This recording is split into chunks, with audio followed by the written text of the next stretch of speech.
கர்த்தரும் மறுமலர்ச்சியவரும் நமது ஆண்டவருமாகிய இயேசு கிறிஸ்துவின் ஈடு இணையற்ற ஒப்பற்ற பரிசுத்த நாம் மகிமைப்படுவதாக. மீண்டும் இந்த மத்தியான வேளையிலே கர்த்தர் துதிக்கும்படியாக சோதரிக்கும்படியாக கற்றுக் மகாபிரிய கிருபைக்காய் இரக்கத்திற்காய் ஆண்டவருக்கு மிகுந்த நன்றி செலுத்த கடமைப்பட்டிருக்கிறார். கண்களை மூடி கர்த்தர் நோக்கி பார். புவி மீதினில் சரீர மீட்பு என்று காண்போம் என ஏங்கோ. புவி மீதினில் சரீர மீட்பு என்று காண்போம் என ஏங்கோ. மனமகிழ்ந்திடவே இயேசு வந்திடுவார், மனவாட்டியாய் சேர்த்திடவே. மனமகிழ்ந்திடவே அவர் வந்திடுவார், மனவாட்டியாய் சேர்த்திடவே. குதூகலம் நிறைந்த நாள் நடுவானில் மேன்நெடுதே. இதுவரை இருந்த துன்பமில்லை, இனியற்றுமே ஆனந்தம். இதுவரை இருந்த துன்பமில்லை, இனியற்றுமே ஆனந்தம். மகா பரிசுத்தமுள்ள நல்ல ஆண்டவரே, இந்த ஆசிரியப்பட்ட மனமகிழ்ச்சியான இந்த நல்ல ஆண்டவரே, இந்த மத்தியம் நன்றி சொல்லுகிறேன். உங்களுடைய சமூகத்துக்கு வரவும், உங்களை நோக்கி பார்க்கவும், உங்களுடைய விலையேறப்பட்ட வார்த்தை கேட்கவும் கற்றுக் கொடுத்த மகாபிரிய கிருபைக்கு இடத்துக்காக சோத்திரம். ஆண்டவரே, எங்களை காலதாமத கிருபையை மன்னியும், எங்களோடு பேசும். ஆண்டு உலகத்திற்கு முன்பதாக கிறிஸ்து இயேசுக்குள்ளாக நீர் யார் யாரை முன்குறித்திருக்கிறீரோ அத்தனை பேரும் இந்த விலையேறப்பட்ட சத்தத்தை கேட்கிறோம். எல்லா உதாரணத்திற்கு மேலும் செலுத்துகிறேன். இயேசு கிறிஸ்து நாமத்தில் ஆமென். Praise be to the name of our Lord and Savior Jesus Christ. After a week time, we are going to share the word of God from the Bible, and our topic is today somewhat different. What is twinkling of an eye? கண்ணி வைக்கும் நேரம் என்றால் என்ன? What are things happen in the twinkling of an eye? Whether it happened already. So if you read the Bible very thoroughly, according to Paul, 1 Corinthians chapter 15, the verse 51. 1 Corinthians chapter 15, the verse 51. 1 Corinthians 15 அதிகாரம் 51வது வசனத்தை வாசி. இதோ ஒரு ரகசியத்தை உங்களுக்கு அறிவிக்கிறேன். இதோ ஒரு ரகசியத்தை உங்களுக்கு அறிவிக்கிறேன். நாம் எல்லாரும் நித்திரை அடைவதில்லை. ஆகிலும் கடைசி எக்காலம் துணிக்கும் போது ஒரு நிமிஷத்திலே ஒரு இமைப்பொழுதிலே நாம் எல்லாரும் மறுரூபம் ஆக்கப்படுவோம். எக்காலம் துணிக்கும். அப்பொழுது மரித்தோர் அழிவில்லாதவர்களாய் எழுந்திருப்பார். எழுந்திருப்பார். நாமும் மறுரூபமாக்கப்படுவோம். 1 Corinthians chapter 15, the verse 51. You may ask questions every day when Brother Paul is coming to the pulpit to preach the same word. Yes, but this is the things that are going to happen. இது சம்பவிக்க வேண்டிய காரியம் இதுதான். So I want to teach you thoroughly. கடவுளுடைய பள்ளிக்கூடத்தில் படித்த ஒரு கடைசி மாணவனுங்கிற ஒரு தார்மீக அடிப்படையிலே வேதத்தை திட்டந்தெளிவாய் சொல்லிக் கொடுக்க வேண்டும் என்று தீர்மானித்திருக்கிறேன். 1 Corinthians chapter 15, the verse 51. Behold, I show you a mystery. We shall not all sleep, but we shall be changed. So, another important thing. In a moment, in the twinkling of an eye. This is a topic you are going to search and find out the true answer from the Bible. The twinkling of an eye. Why God expressed the word twinkling of an eye? கண்ணிமைக்கும் நேரம் அப்படின்னா என்ன? Why God insisted the word of God? ஏன் கடவுள் வேதத்தில் எழுதி வைத்திருக்கிறார்? So there are 7 important things we must understand before landing on the message of God. The twinkling of an eyes shows a change, a transformation, a transfiguration, and a transformation, and resurrection, ascension, coming back up. அதாவது change அப்படின்னா என்ன? Transformation என்ன? Translation என்ன? Transfiguration என்ன? Glorification என்ன? ரிசர்க்ஷன் என்ன? Ascension என்ன? So these are the 7 steps we must understand very thoroughly. மறுரூபம் என்றால் என்ன? அதாவது 1:15:51 behold I show you a mystery, we shall not all sleep but we shall all be changed. அப்ப தமிழ்ல படி 1:15:51. இதோ ரகசியத்தை உங்களுக்கு அறிவிக்கிறேன், நாம் எல்லாரும் நித்திரை அடைவதில்லை. ஆமென். ஆயினும் கடைசி காலம் வரும் போது ஒரு நிமிஷத்திலே ஒரு இமைப்பொழுதிலே நாம் எல்லாரும் அதாவது தமிழ்ல மறுரூபமாக்கப்படுவோம். அந்த டிரான்ஸ்ஃபர்மேஷன், டிரான்ஸ்ஃபிகரேஷன் எல்லாமே அவர் ஒரே மீனிங்ல போட்டிருக்கோம். பட் இன் இங்கிலீஷ் சேஞ்ச், ஒரு மாற்றம் உருவாகும். சேஞ்ச். ரெண்டே கேள்வி நான் உனக்கு பேச போறேன். எனக்கு அன்பான தேவத்தின் பிள்ளைகளே, today we are going to church. நம்ம எல்லாம் சபைக்கு போயிட்டு வந்திருக்கிறோம். காலை ஆராதனை முடிஞ்சது. நல்ல அருமையான செய்தி கேட்டுக்கிறோம். பாஸ்டர் அழகான செய்தி கொடுத்துருக்காங்க. நமக்கு அவ்வளோ சந்தோஷம்.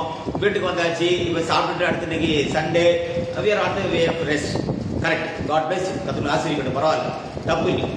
பட் இன்னைக்கு நாம காலமே தேவனுடைய ஆராதனைக்கு போனோம். அந்த வார்த்தையானது, நம்ம கேட்ட செய்தியானது நம்முடைய மறுரூபத்துக்குரிய செய்தியா இருக்கிறதா, மகிமையடைவதற்குரிய செய்தியா இருக்கிறதா, எடுத்துக்கொள்ளப்படுவதற்கான செய்தியா இருக்கிறதா, அல்லது மறைந்து கொள்வதற்கான செய்தியா இருக்கிறதா, அல்லது உயிர்த்தெழுவதற்கான செய்தியா இருக்கிறதா, அல்லாவிட்டால் கிறிஸ்து ரகசியத்தை வரையறுத்து பேசப்பட்டிருக்கிறதா, இல்லாவிட்டால் நம்முடைய மரணத்தை குறித்தும் அடக்கத்தை குறித்தும் பேசியிருக்கிறார்களா?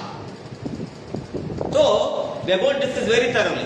இந்த twinkling of an eye, ஒரு கண்ணிமைக்க நேரத்தில் நான் நிறைய கருத்தை கொண்டு பேச விரும்புகிறேன். If you take the book of Matthew chapter 17, மத்தேயு சுவிசேஷம் 17ஆம் அதிகாரத்தில் வாசிக்கின்ற பொழுது அங்கே நம்ம வாசிக்கிறோம். 6 நாளைக்கு பின்பு இயேசு பேதுருவையும் யோவானையும் யாக்கோபையும் கூட்டிக் கொண்டு போய் தனித்திருக்கும் ஒரு மலைப்பார். மத்திய 17 வாசி. 6 நாளைக்கு பின்பு இயேசு பேதுருவையும் யாக்கோபையும் அவருடைய சகோதரனை யோவானை கூட்டிக் கொண்டு தனித்திருக்கும்படி உயர்ந்த மலையின் மேல் போய் அவர்களுக்கு முன்பாக மறுரூபம் ஆனார். மறுரூபம் ஆக்கப்பட்டார் இல்லை, மறுரூபம் ஆனார். சோ நான் அது கொஞ்சம் தெளிவா படிச்சேன். Matthew chapter 17, மத்தேயு சுவிசேஷம் 17. And after 6 days Jesus taketh Peter, James and John his brother and bringeth them up into a high mountain apart and was transfigured. T-R-A-N-S-F-I, transfigured, மறுரூபமானார். இப்போ வார்த்தையின் மாம்சமானது மறுரூபத்துக்குள் பிரவேசிக்கிறது. யாருக்கு முன்பாக அவர் கண்ரூபம் மறுரூபமானார். இப்போ இந்த மறுரூபமானது யாருக்கு தான் இருக்குது? அப்படிதான் கொண்டிருக்கு, அவருக்கு தான் இருக்கு. ஆனா இந்த மறுரூபமானது அவருக்கு கொடுக்கப்பட்ட ஒரு பெரிய மகிமையான ஒரு ரகசியம். அதை அவரு வெளியே எங்கேயுமே காட்டல. இந்த மறுரூபத்துக்குள்ள டிரான்ஸ்பிகர் அப்படின்னு அர்த்தம். இந்த மறுரூபத்துக்குள்ள தேவனுடைய வார்த்தைக்கு கொடுக்கப்பட்ட மகா உன்னதமான ரகசியமானது அங்கே மறைக்கப்பட்டிருக்கிறது. என்ன அப்படின்னா, அதாவது இன்றைக்கு அந்த வார்த்தை மூடி இருக்கிற அந்த மூடு திரையாகிய மாம்சமானது, the word covered with the flesh and blood and bone cannot block the transfiguration of the word. வார்த்தை மறுரூபமாகிறது. வார்த்தை மூடி இருக்கிற மாம்சமோ இரத்தமோ எலும்போ தடுக்க முடியாது என்பதை நிரூபிப்பதற்காகத்தான் God show the transfiguration. அந்த மறுரூபத்தை காட்டுறார். கர்த்தர் வெளியேறப்பட்ட பரிசுத்த மகிமைப்படுறாங்க. இந்த மறுரூபமானதுனால நீங்க லூக்கா சுவிசேஷம் வாசிங்கன்னா அங்க எலியாவும் மோசே பேசுறாங்க. அவருடைய எருசலேமில் படப்பட பாடுபட்டு பேச நிறைய கருத்துக்கு வாசிக்கிறோம். எனக்கு அன்பான தெய்வத்தின் பிள்ளைகளே, நாம இன்னைக்கு சண்டே சர்வீஸ் முடிச்சு வந்திருக்கிறோம், செய்தி கட்டு வந்திருக்கிறோம்.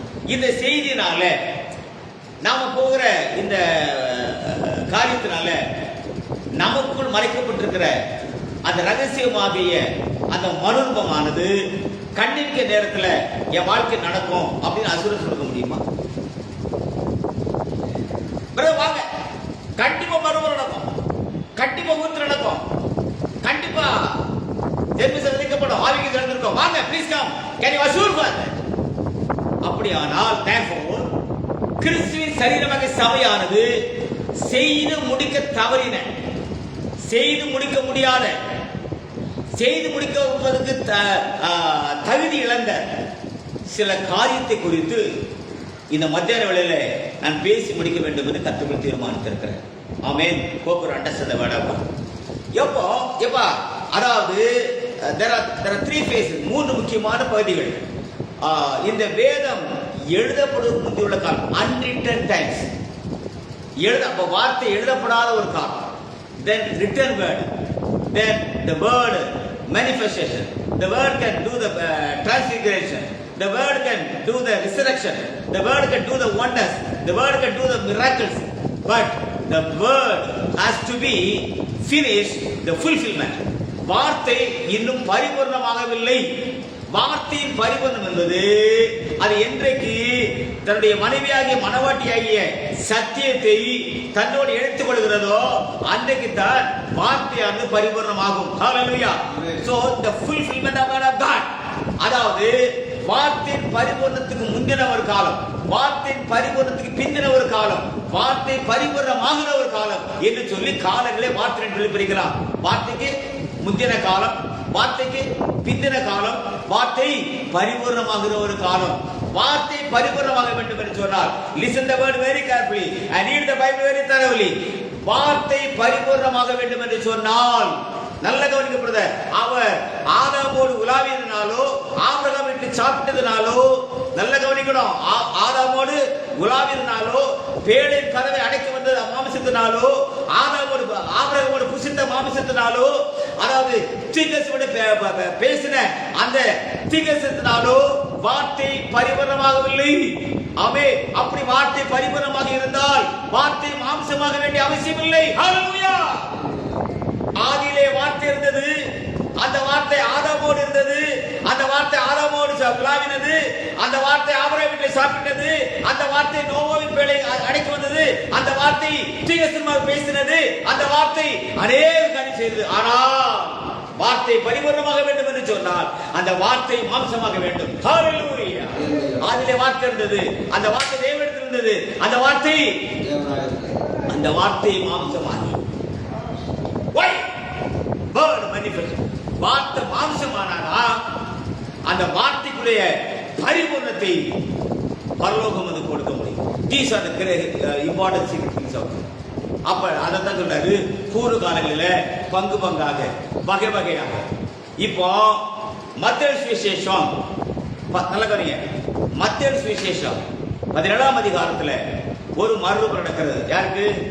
கர்த்தராகிய இயேசு கிறிஸ்து. அதை யாரெல்லாம் பார்த்தா? அப்போஸ்தலர் பார்த்தாங்க, 3 பேர் பார்த்தாங்க. கரெக்டா? மீதி 9 பேருக்கு என்ன செய்யாது தெரியும். நல்லா கவனிங்க, பலியிட ஸ்டேஷன்ல அப்படி மறுரூபத்தை பார்த்த யாருதா? பேதுருவும் யோவானும் யாக்கோபு தான். மற்ற யாருமே என்ன செய்யல, பார்க்கல. இப்போ மறுரூபமாக்கப்பட்ட கிறிஸ்துவின் வார்த்தை மாம்சமானது நல்ல கவனமாக இருக்கணும். If you take the word first, வார்த்தை மாம்சத்தை எடுத்துட்டோம் அப்படின்னா அதுல 7 காரியங்கள் ரொம்ப அழகாக இணைக்கப்பட்டது. இது வார்த்தை மாம்சம் என்று சொன்னால் அது தீர்க்க தரிசனத்தின் நிறைவேறுதலா இருக்க வேண்டும். The fulfillment of the prophecy. புரியுதா? வார்த்தை மாம்சம் எப்படி இருக்கணும்? நம்பர் 2, அது ஒரு வெர்ஜின் பர்த்தா இருக்கணும், கன்னியரிடத்திலே பிறந்திருக்க வேண்டும். நம்பர் 3, அந்த வார்த்தையானது அந்த வார்த்தையினாலதான் மன்னிப்பு உண்டாகணும், மீட்பு உண்டாகணும், ரட்சிப்பு உண்டாகணும், மறுரூபம் உண்டாகணும், மரிக்கணும், அடக்கம் பண்ணப்படணும், உயிரோடு எழுந்திருக்கணும், 40 நாள் சுற்றி உலாகணும், இந்த பூமி விட்டு எடுத்துக்கொள்ளப்படணும், மீண்டும் பூமிக்கு இறங்கி வந்து சரீரமாக சபையில அவர் கிரியை செய்யணும். அந்த 7 காலங்களுக்கு பிறகு இந்த கடைசி காலத்துல அத்தனை பாவ சரீரங்களும் ஜென்ம சரீரம் மாற்றப்பட்டு ஆவிக்கிற சரீரமாக ஆயத்தமாக்கப்பட வேண்டும் என்பது வார்த்தையின் மாம்சத்திற்கு பரலோகம் கொடுத்த அடிப்படை உரிமை ஆகும். Hallelujah. Hallelujah. I want to explain once again. The word flesh has the power for change, for transformation, for transfiguration, for resurrection, for ascension, for glorification, for salvation, for redemption. Everything has to be finished according to the word flesh. இவைகள் எல்லாம் வார்த்தை மாம்சம் செய்ய வேண்டிய காரியம். அப்படியானால் therefore இதையெல்லாம் செய்வதற்காகத்தான் பரிசுத்த ஆவியானவரை பரிபூர்ணமாக வார்த்தைகள் தேவன் வைத்தார். 30 வருஷம் கழிச்ச உடனே 30 ஆண்டுகள்ல ஏற்கனவே பேசியிருக்கிற வார்த்தை மாம்சம் 3 பிரிக்கலாம். 30 ஆண்டுகள், 3 ஆண்டுகள், 40 ஆண்டுகள். இந்த 30 ஆண்டுகளையும் நம்ம பிரகாரம் எடுத்துக்கலாம். இந்த 3 ஆண்டுகளை பரிசுத்த ஸ்தலம் எடுத்துக்கலாம். இந்த 40 நாளை மகா பரிசுத்த ஸ்தலம் எடுத்துக்கலாம். இந்த 30 ஆண்டுகள்ல 30 இயர்ஸ் முடிஞ்ச உடனே நல்லா கவனிக்கணும். அந்த 30 years the heaven decided only the 30 years of the virgin birth and the fulfillment of the prophecy, the word flesh has to walk toward the Jordan. நண்பர்களே, அதுவரைக்கும் பூமியிலே யாரும் ஞானஸ்நானம் கொடுக்கவில்லை, யாரும் மனதை பற்றி பேசவில்லை. வேதபாரகனோ பரிசேயனோ மகாபிரதான ஆசாரியனோ பேசாத ஒரு செய்தியை பெற்று செய்யாத ஒரு ஊழியத்தை செய்து கொண்டிருக்கிற யோவான் ஸ்நானனிடத்திலே வார்த்தையின் மாம்சமானது கடந்து வருமே தவிர என கண்மார தேவத்தின் பிள்ளை அது வரைக்கும் பூமியிலே ஒருவனும் ஞானஸ்நானம் கொடுக்கவில்லை, ஒருவனும் மரண சத்தமாக இருக்கவில்லை. எந்த திகழ்ச்சிய காலத்திலும் வார்த்தை மாம்சமாகவில்லை. இதுவரைக்கும் செய்யாத ஊழியத்தை செய்திருக்கிறான். யாரு? யோவான் ஸ்நானகன். யாருமே ஞானஸ்நானம் கொடுக்கல. இவனை செய்யற ஞானஸ்நானம் கொடுக்கிறான். யாருமே மனதில் பேசல. பலி வாங்குவான், பலி செலுத்துவான், ரத்தத்தை காதல பூசி விடுவான். அதுதான் ஆசையோட வேலை. ஆனால் இவன் இது செய்தி பேசுகிறான். உயிரின் பாம்பு குட்டிகளே வருகத்துக்கு யார் செய்தியை பேசிட்டு இருக்க. இப்போ அந்த இடத்துக்கு தான் நல்ல கவனிங்க. அது வரைக்கும் எந்த வேதபாரகனும், எந்த பரிசேயனும், எந்த பிரதான ஆசாரியனும் செய்யாது ஒரு ஊழியத்தை செய்து கொண்டிருக்கிற யோவான் ஸ்நானனிடத்துல வார்த்தை கடந்து வருகிறது. அங்கே தேவனுடைய நீதி நிறைவேற்றப்படுகிறது. யோவான் அவருக்கு ஞானஸ்நானம் கொடுக்கிறான். இன்றைக்கு தான் பரலோகம் திறக்கிறது. ஹalleluya. பரலோகம் திறக்கிறது. heaven was open. நல்லா கவனிங்க. அதாவது வார்த்தையானது அது தான் அனுப்பப்பட்ட அந்த நிகழ்ச்சிக்கு செல்வதற்கு முன்பதாக வானம் திறக்கப்பட வேண்டும். heaven has to be open. வானம் திறக்கப்பட்டு பரிசுத்தாவின் பிராபல இருக்கிறார். நல்லா கவனிங்க பிரதர். வார்த்தையின் மாம்சம் பூமிக்கு வந்தாச்சு. பரிசுத்தாவின் பிராபல பூமிக்கு வந்தாச்சு. வனாந்த சத்தம் பூமிக்கு வந்தாச்சு. இப்போ வனாந்தத்து சத்தம் யோவான் ஸ்நானகனை போல, வார்த்தையின் மாம்சம் இயேசு கிறிஸ்துவை போல, பரிசுத்த ஆவியானவர் பிராவை போல எங்க இணைஞ்சாங்க? எங்க இணைஞ்சாங்க?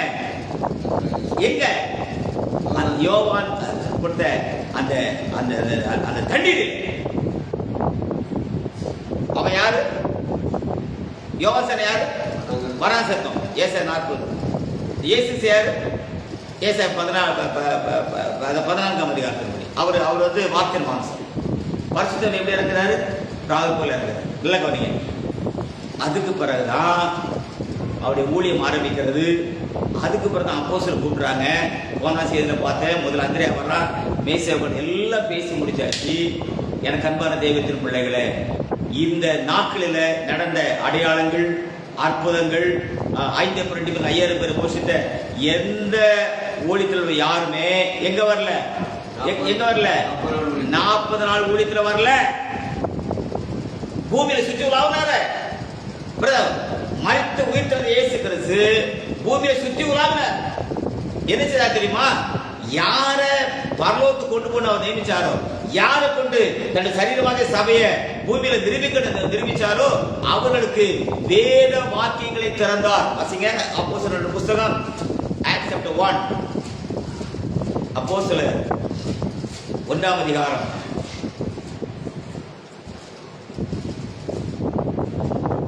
முதல் 3 வசனம் படி.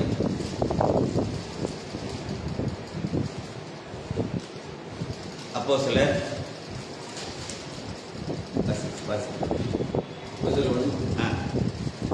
தேவகுருவே, இயேசுவாக தாம் தெரிந்து கொண்ட அப்போஸ்தலருக்கு பரிசுத்தாவினாலே கட்டளையிட்ட முன்பு அவர் எடுத்துக்கொள்ளப்பட்ட நாள் வரைக்கும் செய்யவும் உபதேசிக்கவும் தொடங்கின எல்லாவற்றையும் குறித்து முதலாம் பிரபந்தத்தை உண்டு பண்ணேன். அவர் பாடுபட்ட பின்பு அப்போஸ்தலருக்கு தரிசனமாகி இவன் மருத்துவமாக்கப்பட்ட இயேசு கிறிஸ்துவினுடைய சரீரம். என் கேட்டுதான் பாரு, கொஞ்சம் ஆழமா பேசுறேன். மத்திய 17ல இயேசு கிறிஸ்து மறுரூபமாக்கப்படுகிறார். மத்திய 27ஆம் அதிகாரத்திலே அவர் மரித்து அடக்கப்படப்படுகிறார். மறுரூபமாக்கப்பட்ட சரீரம் மரித்து அடக்கப்படப்பட வேண்டிய நிலைமை என்ன? ஏன் இந்த நிகழ்ச்சியை பலரும் அனுபவித்தது? அதை மறுபட்டாரப்பா, மறுபட்ட ஒரு சரீரம், டிரான்ஸ்பிகர்ட் பாடி. மறுரூபமாக்கப்பட்ட இயேசு கிறிஸ்து பிதாவே என் ஆவியை கண்கொப்பிக்க சொல்ல வேண்டிய அவசியம் என்ன? அதான் போட்டோம். அந்த உயிர்த்தெழுந்த பிறகு 3 நாளுக்குள்ள மகதலேனா மரியாதையில அடையாளம் கண்டு கொள்ள முடியலையே. ஏன்? 40 நாள் பூமியில சுத்தி உலாவினாரு. எங்க தங்கினாரு? இது 40 நாள் ஊழியத்துல 24 hours எந்த அப்போஸ்தலர் கூட இருந்தானா? No no. God has planned. தேவன் எப்பொழுதுமே காலகாலமாக தன்னுடைய காரியத்தை முடிப்பதற்காக ஒரு ரகசிய வருகை வைத்திருக்கிறார். ஹல்லேலூயா. அந்த வருகைக்கு அவருக்கு ஒரு மாம்சம் உண்டு, அவருக்கு ஒரு கூடாரம் உண்டு, அவருக்கு ஒரு நாமம் உண்டு, அவருக்கு ஒரு ஊழியம் உண்டு, அவருக்கு ஒரு ஆராதனை உண்டு, அவருக்கு ஒரு மகிமை உண்டு, அவருக்கு ஒரு எடுத்துக்கொள்ளப்பட்டது உண்டு உண்டு. ஹல்லேலூயா. அதை கண்டுகொள்ள கண்கள் பாக்கியமுள்ளவைகள். இந்த கடைசி காலத்திலும் சபையின் காலத்துக்கு பிறகு தேவன் ஒரு ரகசிய காரியத்தை செய்து கொண்டு வருகிறார். ஆமென். ஹல்லேலூயா. God, the secret coming of God is a very generosity. ரொம்ப முக்கியமான ஒரு வருகை. நான் பேசுகிறது நண்பர்களே, வார்த்தையையும் சத்தியத்தையும் ஆவியானவரையும் மனவாட்டி குறித்து பேசிக் கொண்டிருக்கிறேன் தவிர உலகத்தை குறித்து பேசுவதில்லை. கவனமாக கவனிக்கணும். நீ ராத்திரி கொஞ்சம் ஆழமாக நான் பேசுவேன். சுத்தமாக இருந்தால் இரவு 8 மணிக்கு பிறகு ஒரு ஆழமான கருத்தை நான் பேசுவேன். ரொம்ப தெளிவாக நான் பேசுவேன். 3 காரியத்தை நம்ம பார்க்கணும். ஒன்று, அரிமத்தால் ஊரான யோசேப்பா சுற்றப்பட்ட அந்த சரீரமானது உயிரோடு எழுப்புகிறது. ஆனால் மகதலேனா மரியாளால் கண்டுகொள்ள முடியவில்லையே. ஏன்? நம்பர் 1. நம்பர் 2, 40 நாள் பூமியில சுற்றி உலாவும் பொழுது அந்த 3 வருஷ ஊழியத்துல அடையாளங்களினால அற்புதங்களினால விடுதலை பெற்ற உயிரோடு இருந்த லாசரு கூட அந்த 40 நாள் ஊழியத்துல அவர் சேர்த்துக்கலையே. ஏன்? நம்பர் 3, உங்களுக்கு எடுத்துக்கொள்ளப்பட்ட இந்த இயேசுவானவர் எப்படி வாழ்ந்திருப்பாரோ அப்படியே மறுபடி வருவார் என்று சொல்லி போன இயேசு கிறிஸ்து அப்போஸ்தலர் 2ஆம் அதிகாரத்துல அப்போஸ்தலர் காத்துக்கிட்டாங்க. ஏன்? அக்கினிமேல் அவளோடு கூட இறங்கினார். சபையானது சாகாவையும் அழியாவையும் ஆட்டுக்குட்டியாவுடைய மனிதேகிய தகுதியை பெற்றிருந்தால் இன்றைக்கு குத்து வழக்கை தேவன் அணைத்து போட்டது. Hallelujah. Can you answer my question? Come on, brother. Come on. 9 வரங்கள் கிரியேச்சலாம் பிரதர். 1 கோடி பேர் விசுவாசியா இருக்கலாம். உலகம் ஒரு திருச்சபை எடுக்கலாம். God bless you. கர்த்தர் ஆசீர்வதிக்க நல்லா இருப்பாயாக. ஆனால் தேவனுடைய ஜனங்கள் இன்றைக்கு சத்தியத்தை கேட்காமல் உலகத்துக்காக மயக்கப்படுகிற மயக்க நிலையிலிருந்து வெளியே வர வேண்டும் என்று சொன்னால் அப்போஸ்தலர் பரிசுத்த பவுல் சொல்கிறார், நாங்கள் அவர்களுக்கு சாந்தமா உபதேசிக்க வேண்டும். ஹல்லேலூயா. பிசாசின் பிடிக்கிற அவர்கள் மறுபடியும் மயக்கத்தில் இருக்கிறாங்க. ஒரு பெரிய மயக்கம் இருக்கிறது ஐயா, ஒரு பெரிய மயக்கம். இன்னைக்கு காலையில சண்டே சர்வீஸ் நம்ம பேசுற செய்தி இல்ல, மயக்கம். ஜனங்கள் மயங்கி விட்டார்கள், ஜனங்கள் ஏமாற்றப்பட்டு விட்டார்கள். ஹல்லேலூயா. நீ மெடிசன் கொடுக்கல, you are anesthesia doctors. புஷ்னு ஒரு மயக்கம். எங்க பாசன பெரியவர், எங்க சமத பெருசு, மயக்கம். இது அழிவுக்கு அறிகுறி.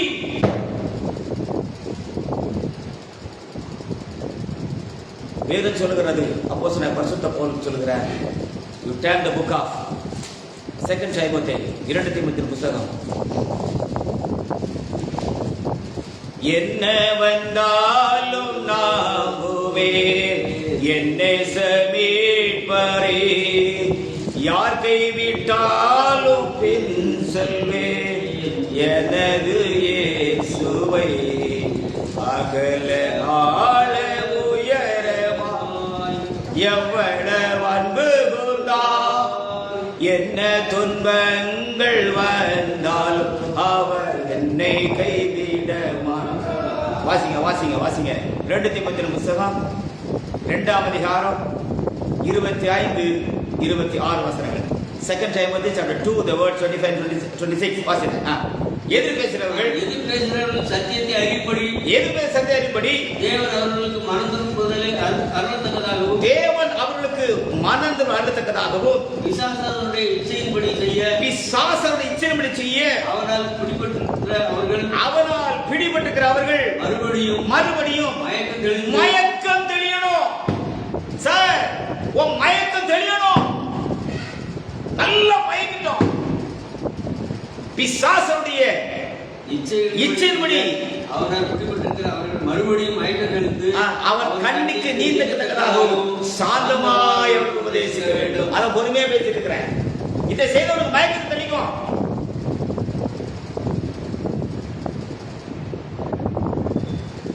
மயக்க மருந்து கொடுத்து ஏமாத்துற மாதிரி இந்த மயக்க மருந்து யாருகிட்ட இருக்குன்னா கள்ள போதகிட்ட இருக்குது. அந்த மயக்க மருந்து என்னன்னா கள்ள போதகம். அதுக்கு ரொம்ப அடிக்ஷன் கொடுக்குறது என்னன்னா கள்ள தீக்கு தரிசனம். அந்த கள்ளத்துக்கு யார் பேச கள்ள தீக்கசி பேசுவான். இது எல்லாத்துக்கும் தலைமை யாருன்னு சொன்னா பழைய பாம்பாகிய வலுசர்ப்பம். ஹல்லேலூயா ஹல்லேலூயா ஹல்லேலூயா. ஆகவே நாம இன்னைக்கு ஒர்க் ஷாப் முடிச்சு வந்திருக்கிறோம். சர்வீஸ் முடிச்சு வந்து சொல்லுவாங்க, சர்வீஸ் முடிஞ்சிருப்பாங்க, வர்ஷிப் முடிஞ்சிருப்பாங்க, எல்லாம் கரெக்ட். பட்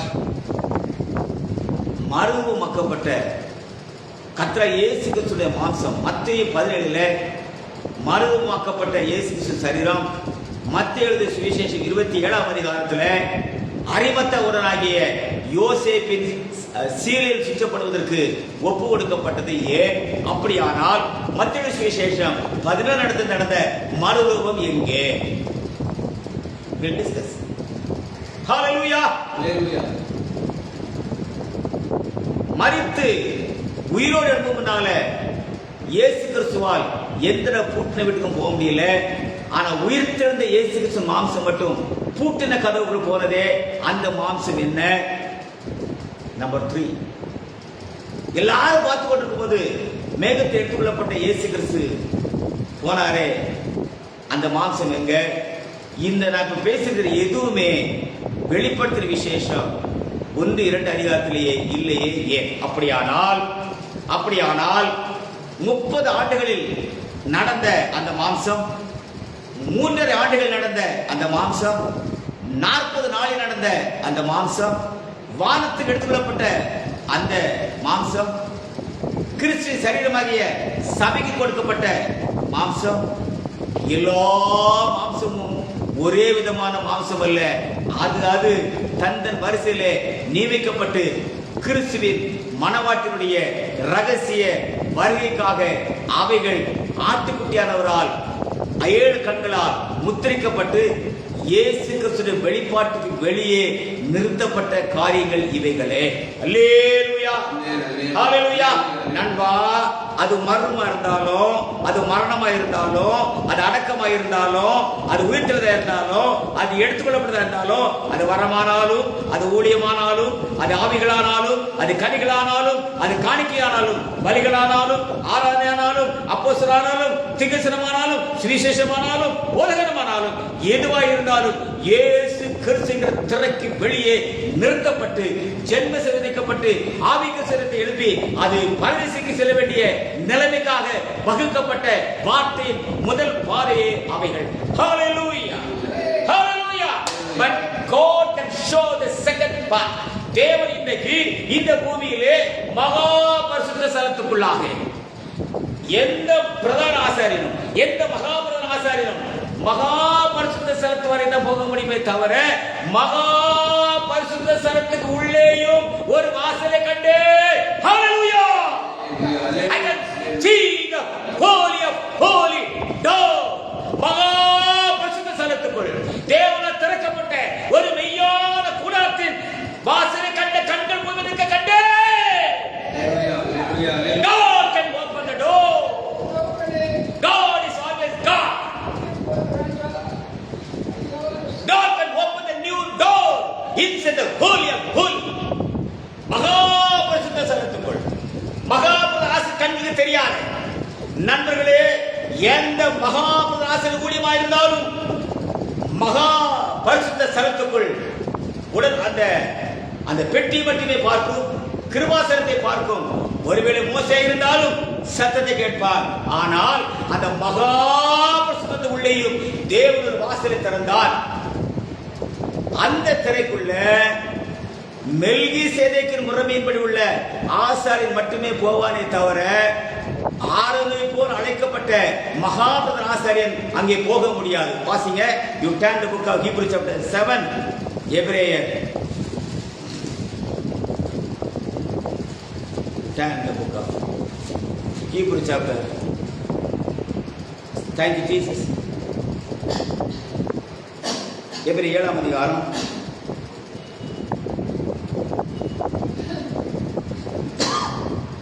வாசி. எபிரேயர் 7ஆம் அதிகாரம் 1 படி எனக்கு பேசு. இந்த மெல்கிசேதேக்கு சாலேமின் ராஜாவும் உன்னதமான தேவனுடைய ஆசாரியமாய் இருந்தார். ஆமென். ராஜாக்களை முறியடித்து வந்த ஆபிரகாமுக்கு இவன் எதிர்கொண்டு போய் அவரை ஆசீர்வதித்தார். மெல்கிசேதேக்கு ஆபிரகாமை சந்திக்கும் பொழுது அல்லது ஆபிரகாமை மெல்கிசேதேக்கு சந்திக்கும் போது அப்போஸ்தலன் பரிசுத்த பவுல் சொல்கிறான், லேவி எங்க இருந்தான்? ஆபிரகாம் தான் இருக்கான். சரிதானா? இப்போ அவன் பேசுறான் பாருங்க. தசம வாங்கக்கூடிய லேவியனும் ஆபிரகாம் மூலமாய் மெல்கிசேதேக்குக்கு தசம கொடுத்தான். பவுல் பேசுறான். பேச புரிஞ்சாப்பா? சட்டப்படி லேவி என்ன சொன்னோம்? இப்ப தசமம் யார் வாங்கணும் சொல்லுங்க? லேவின் பூமியில என்ன இல்ல சொல்லுங்க? இப்ப புதைக்க கூட இடம் இல்ல. ஒரு அடி நிலத்தை கொடுக்காத ஆண்டவர். லேவியனுக்கு நானே சுதந்திரம்னாரு. இன்னைக்கு காணிக்க வந்த பாஸ்டருக்கு ஜெட்டுமான இருக்குத. சுவிஸ் பேங்க்ல பணம் போட்டுருக்காங்க. திரும்பி அள்ளி கொடுக்குறீங்க. குடுங்கடா சாவு எனக்கு என்ன? குட்டி சாவு எனக்கு என்னப்பா? என் வேலை இல்ல. யாருக்கு கொடு, எப்படி வேணா மண்டையை கொடு, எனக்கு என்னப்பா? என் வேலை எது? None of my business. சண்டை போட்டு எல்லாம் போச்சு. அது வேண்டாம் போ. கடவுள் எனக்கு என்ன ஒரு உளித்தை கொடுத்துருக்காரோ அதை செய்து போயிட்டே இருப்பேன். எந்த சாக்கடையும் பார்க்க போறது இல்லை. எந்த குப்பையை நான் கிண்ட போறது இல்லை. எவனை கெஞ்ச போறது இல்லை. ஏதாவது கத்தர் கொடுத்தா கத்தர் எடுத்தா கத்தர் பரிசுத்தம் சோதர் கையை தூக்கி போயிட்டே இருப்போமா? எனக்கு என்னப்பா? ஹல்லேலூயா. அழைத்தவரே அவர் உண்மையுள்ளோ, தாம் அழைப்பதில் விழிப்புடன் நிறுத்தவல்லோ. அழைத்தவரே அவர் உண்மையுள்ளோ, தாம் அழைப்பதில் விழிப்புடன் நிறுத்தவல்லோ. உழைத்திடுவோம் மிக ஊக்கமுடன் அங்கு பிழைத்திடவே அன்பு சமூகமதில். அங்கு பிழைத்திடவே அன்பு சமூகமதில். ஹல்லேலூயா. அவ்வளவுதான். எனக்கு என்னப்பா? தயவுசெய்து அந்த கதையில பேசுறது இல்லை. வாசிங்க. இவனுக்கு ஆபிரகாம் எல்லாவற்றும் தசமாக கொடுத்தான். ஆமென். இவருடைய முதல் பேராகிய மெல்கிசேதேக்கு என்பதற்கு நீதியின் ராஜா என்றும் பின்பு சாலேமின் ராஜா என்பதற்கு சமாதானத்தின் ராஜா என்றும் அர்த்தமா? அப்படியே போட்டிருக்கு. கரெக்ட். இப்போ ஆதியாகமம் 14ஆம் அதிகாரம் 18ஆம் வசனத்தை படிங்க. ஆதியாகமம் 14ஆம் அதிகாரம் 18ஆம் வசனத்தை படிங்க. கொஞ்சம் படிங்க. கொஞ்சம் அப்ப பேர் ஆராய்ச்சி பார்ப்போம். Genesis chapter 14 the verse 18. ஆதியாகமம் 14ஆம் அதிகாரம் 18ஆம் வசனம். ஸ்தோத்திரம். வாசி. அன்றி உன்னதமான தேவனுடைய ஆசிரியனாய் இருந்த சாலமோன் ராஜாவாகிய மெல்கிசேதேக்கு. பாருங்க, ஆதியாகமம் 14ஆம் அதிகாரம் 18ஆம் வசனத்துல அவனுக்கு முதல் பேர் என்னது? சாலேமின் ராஜாவாகிய உன்னதமான தேவனுடைய ஆசிரியனாய் இருந்த சாலேமின் ராஜாவாகிய மெல்கிசேதேக்கு அப்பமும் திராட்சரசம் கொண்டு வந்து. இப்ப பாருங்க, அத பவுல் மெல்கிசேதேக்கு முதல்ல கொண்டு வந்துட்டு சாலேமின் ராஜா பின்னால் கொண்டு வந்தா பாருங்க. எபிரேயர் 7:2 வாசிங்கன்னா வசனம் 2 போய் எடுத்து வச்சுக்கணும். தயவு செய்து செய்தி கேட்கறதுக்கு பைபிள் திருப்பணும். நான் சொல்றது குறிச்சுக்கணும். ஆதியாகமம் 14ஆம் அதிகாரம் 18ஆம் வசனத்துல பேசுறேன்.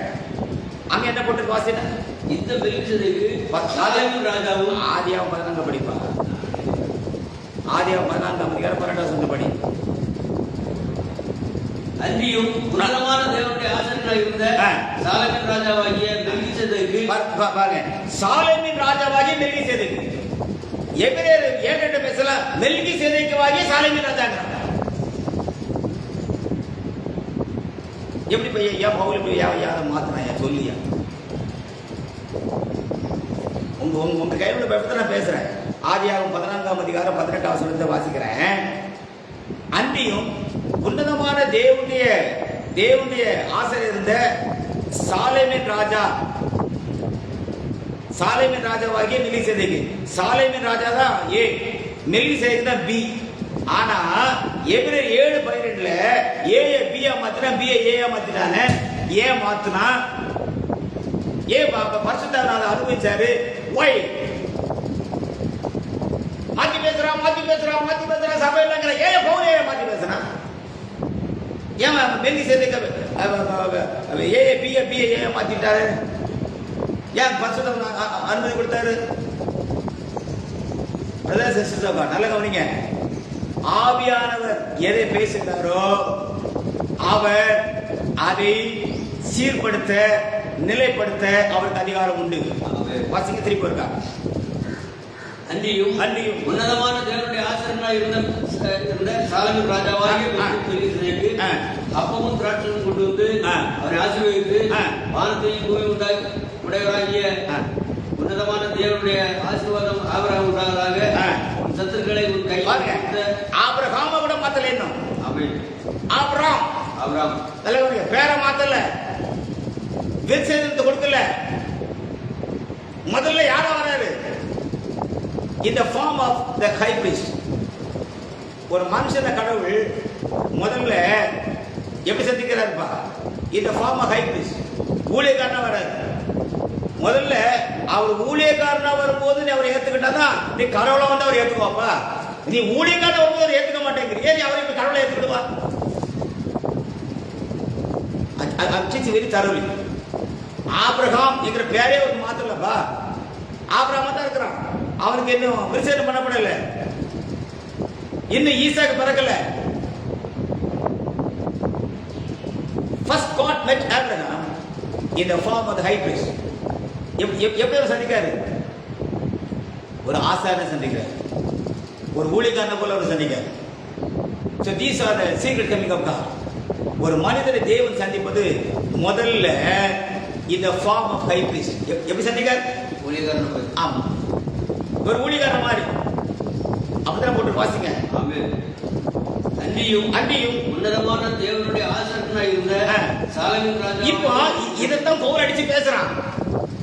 என்ன லேவி கோத்திரமே பூமிக்கு வரலையே, ஆனா உன்னதமான தேவனுடைய ஆசீர்வாதத்தை இருந்து அவன் போய் ஆபிரகாம் செஞ்சிருக்காரு. அந்த ஆசாரிய முறைமையில இயேசு வந்தா நீ கண்டுபிடிப்பியா அப்படின்னு சம்பட்டு கேட்கிறான். அதைத்தான் நானும் கேட்கிறேன் சார், தெளிவா கேட்கிறேன்.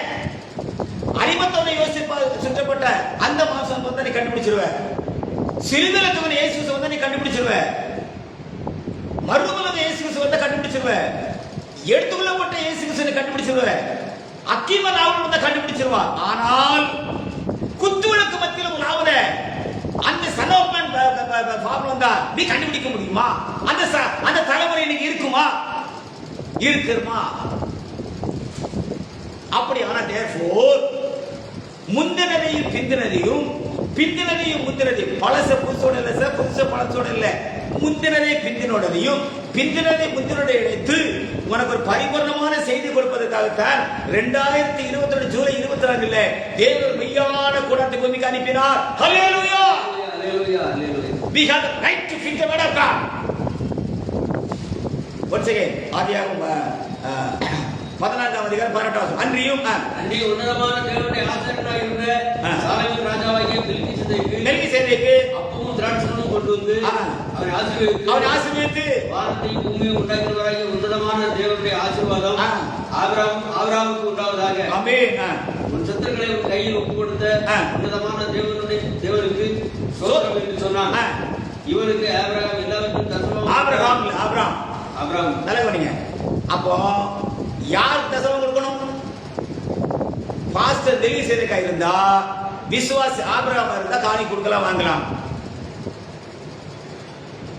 பாஸ்டர் யூதாஸா இருந்தா,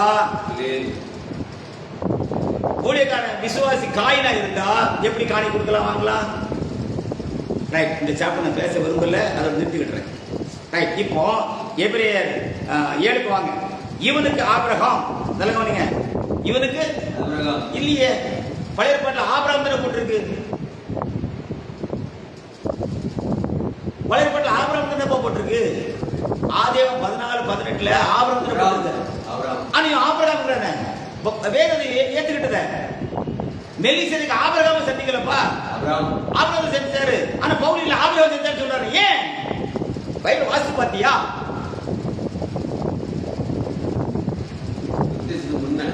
ஆமா, அப்படி எழுதிருக்கணும். ஆனா எப்படி எழுதிருக்கு? ஆபிரகாம் ஒரு கட்சி சேர்ந்தார். எதுக்கு? வை ஏன் தேவனை சேர்த்தார்? ஏன் பவுல் பேச பரிசுத்தர் அனுமதித்தார்? பரிசுத்தர் பவுலே ஆபிரகாம் எழுத சொல்லிக்கலாமே. பரிசுத்தர் ஆமென் சொன்னார். ஏன்னா இது மனுஷன் எழுதுனது இல்ல, பரிசுத்தர் எழுதுற வேற புத்தகம். ஹல்லேலூயா, ஹல்லேலூயா, ஹல்லேலூயா. நல்லா வாசிக்க சிந்திக்க கடவுள் சார். இவனுக்கு வாசி எபிரேயர் 7:2. இவனுக்கு எபிரேயர் 7:2 பா. இவனுக்கு ஆபிரகாம். ஆனா மத்தேயு ஆதியாகமம் 17:14 ஆபிரகாம் இல்லை, ஆபிரகாம் தானே. ரைட்டு. எல்லாவற்றையும் சொல்ல கொடுத்தான். இவனுடைய முதல் பேராக மெல்கிசேதேக்கு என்பதற்கு நீதியின் ராஜா என்றும் பின்பு சாலேமின் ராஜா என்பதற்கு சமாதானத்தின் ராஜா என்றும் அர்த்தமா இன்டர்பிரேஷன் கொடுக்குறான். மெல்கிசேதேக்கு சாலேமின் ராஜா மெல்கிசேதேக்கு தான் பைபிள்ல போட்டிருக்கு, பழைய ஏற்பாட்டுல. இந்த மெல்கிசேதேக்குனா யாரு, சாலேமின் ராஜா யாரு என்று எவன் அர்த்தம் சொல்லுகிறானோ, எவன் ரகசியத்தை பேசுகிறானோ அவனுக்கு ஆபிரகாம் என்கிற பெயரை ஆபிரகாம் என்கிற மாற்றக்கூடிய உரிமையை பரலோகப்படுத்த உண்மையானால் ஹல்லேலூயா, ஹல்லேலூயா. எப்பா ஆதியாகமம் 14 மெல்கிசேதேக்கு போட்டிருக்கு.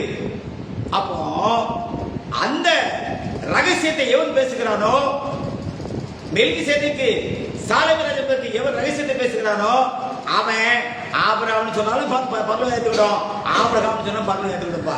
ஏன்னா எதை பேசுறான்? ரகசியத்தை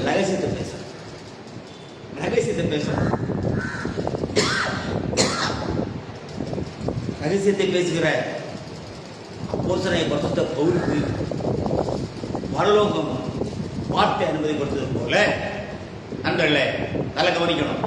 இப்போ சபை சில காரியத்தை செய்து முடிக்கல. ஏத்துக்கிட்டீங்களா? ஒத்துக்கிட்டீங்களா? சபை என்ன செய்யல?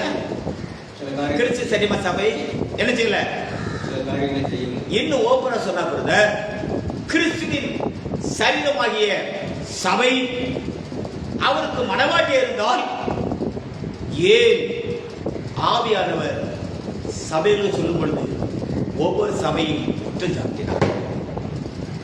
அவள் பரிபூரணம் இருக்க வேண்டுமே, அவள் குற்றமற்றவள் இருக்க வேண்டுமே. Please read the Bible. வெளிப்படுத்தின விசேஷம் 2ஆம் அதிகாரம்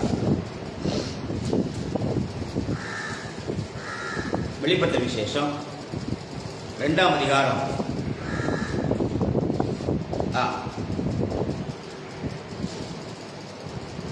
கொஞ்சம் கவனிங்க.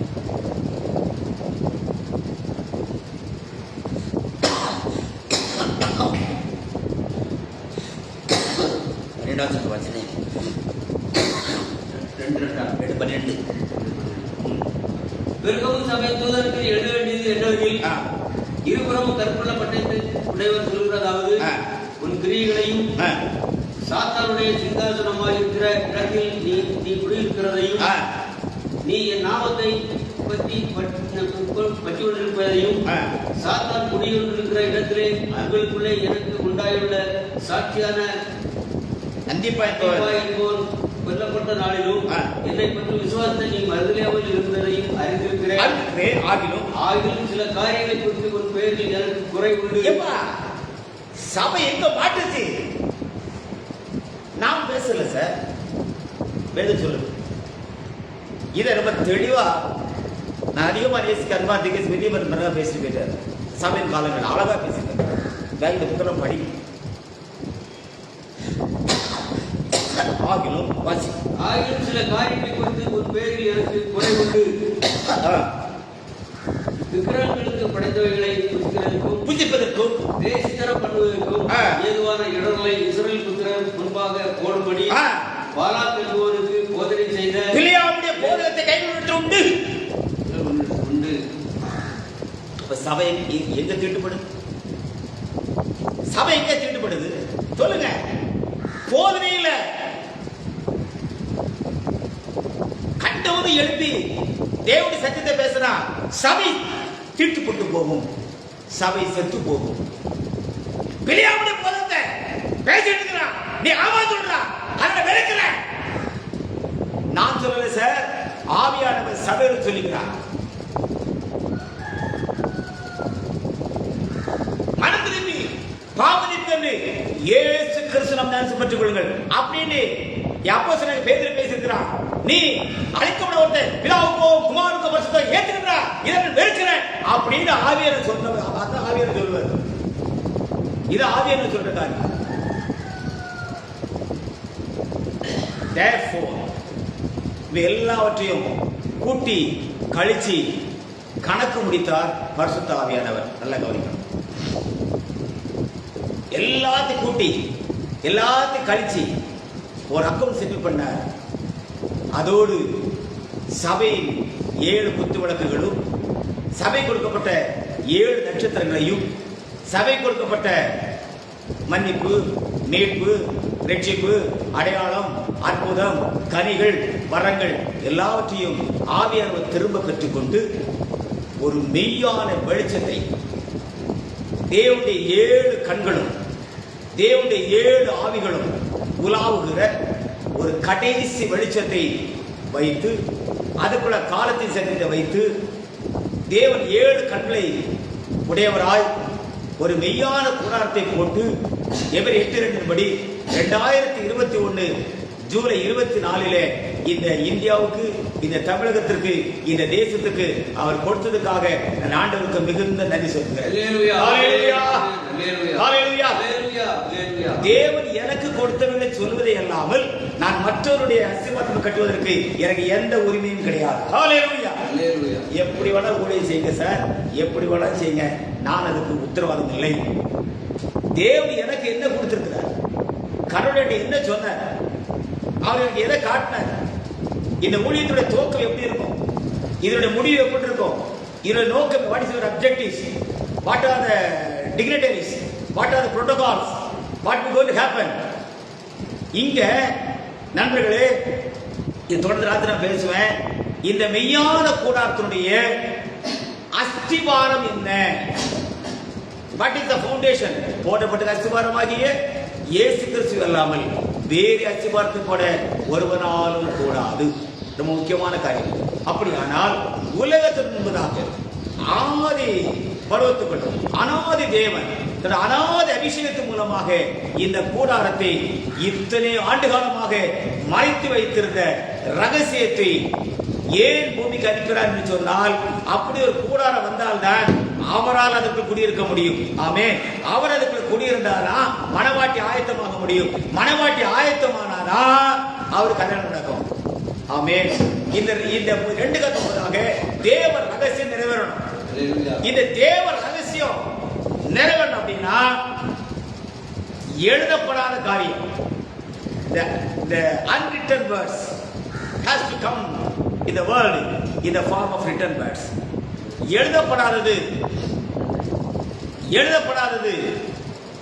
எழுதப்பட வேண்டும். வார்த்தையானது மாம்சமாக வேண்டும். தேவ ரகசியம் நிறைவேற வேண்டும். திரை நீக்கப்பட வேண்டும். வெளிப்படுத்துற புத்தகம் கண்களுக்கு காண்பிக்கப்பட வேண்டும். ஆட்டுக்குடி 7 கண்களும் பூமிக்கு உலா வேண்டும். இதுவரைக்கும் பேசப்படாதது பேசப்பட வேண்டும். இதுவரைக்கும் கேட்கப்படாது கேட்கப்பட வேண்டும். அப்படின்னு சொன்னால் நான் 2 கண்ட அந்த கைகளால் பேர்க்கப்படாத கல்லானது ஒரு பெரிய பருவமாக மாற வேண்டும். ஹல்லேலூயா.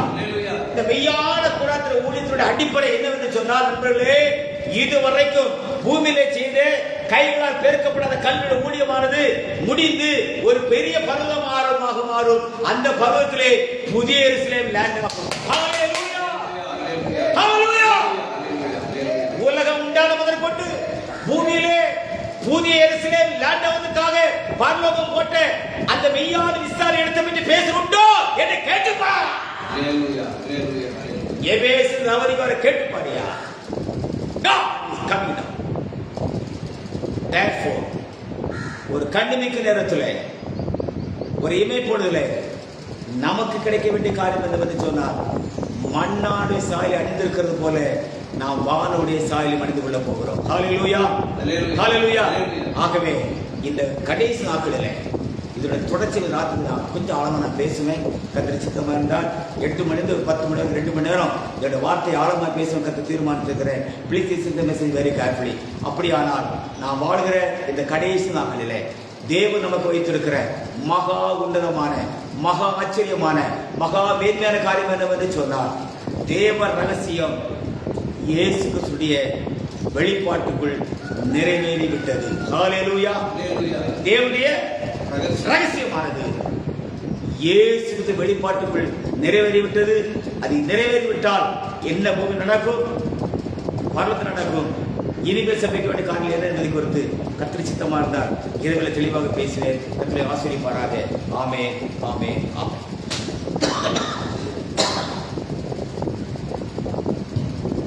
இனி பயம் என்பதென இல்லையே, நான் மரணத்தை ஜெயித்தேனே. சீக்கிரத்தில் மறுரூபமாவே வானில் பறந்து செல்லுவே. ஆனந்தம் நான் பாடிடுவேனே. உள்ளம் பொங்குதே பூரி போலே. ஆத்மநாத தேடி வந்தார் என்னை அழைத்து சென்றிடவே. மகா பரிசுத்த ஆண்டவரே, கிருபைக்காய், இரக்கத்திற்காய், உடைய புண்ணியத்திற்கு கொண்டாட கூடிய ஸ்தோத்திரம். நீ பேசுற மகிமையான வார்த்தைக்காக ஸ்தோத்திரம் கத்தா. ஆண்டவரே, வேதத்தின் மகத்தில் பார்க்க முடியாது உங்களுடைய கண்களை தந்து கிருபைக்காக ஸ்தோத்திரம் கத்தா. எல்லாவித தடைகள், சாபங்கள், அந்தகாரத்தின் கிரிகள், மந்திரத்தின் சக்திகள், சொப்பனத்தின் ஆவிகள், குருட்டு ஆவிகள், செவிட்டு ஆவிகள், வாய்த்தின் ஆவிகள், முடக்கத்தின் ஆவிகள் இயேசு கிறிஸ்துவின் நாமத்தினாலே கட்டப்பட்டு ஜெயிப்போதாக. Let the Lord fill the power of God. நிரப்பும், பாதுகாத்துக் கொள்ளும், ஆசீர்வதியும் இயேசு கிறிஸ்து நாமத்தில் பிதாவே. ஆமென். ஆமென். ஆமென். ஆண்டவரே, யானேஸ்வரர் ராஜா, உங்களுக்கு நன்றி ஆண்டவரே. பேசின மகா பெரிய சத்தியத்துக்கு நன்றி ஆண்டவரே. கேட்க ஆண்டவரே, சுத்தரம் ஐயா. ஆண்டவரே, ஐயா உடைய காரியங்கள் எத்தனை அருமையானது ஆண்டவரே. ஐயா நல்ல நாட்களே எங்களை வச்சிருக்க நன்றி ஆண்டவரே. சுத்தரம் ஐயா. ஆண்டவரே, கேட்ட யாரை ஆண்டவரே ஐயா பேசக்கூடமான பாதுகாத்துக்கிறது இறக்கிறதுக்கு ஆண்டவரே. சுத்தரம் தொடர்ந்து இந்த வார்த்தைகளை கேட்க இறக்க செய்ய ஆண்டவரே. சுத்தரம் நாமையே கொண்டவருடைய கரம்